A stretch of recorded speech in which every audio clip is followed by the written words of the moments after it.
May malakas na lindol na parating sa Japan. Maniwala ka man hindi, nasa iyo na yun. Mas mainam na maghanda kayo.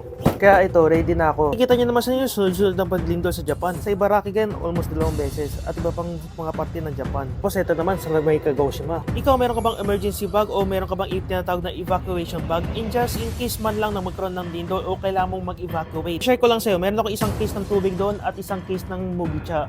In just in case. Almost ilang kilo ng bigas, mga supplies, mga medical kit. Ayun yung sa news, ito na naman, lumabas na naman yung libro nito. Watashi Miga Mita Mirai. So yun nga, baga magkaroon ng malaking disaster sa darating na panahon. Naman mas ba kung paniniwala natin yung librong yun. Pero at least 'di ba, kahit papaano kung hindi naman magkatotoo at sana nga wag kang magkatotoo, at least kahit papaano 'di ba, nakapaghanda tayo. Magkaroon tayong tinatawag na mga emergency plan at mga evacuation bag.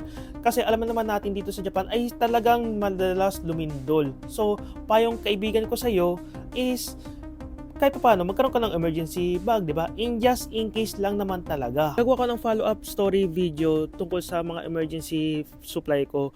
So, pakisubaybayan na lang, Matane.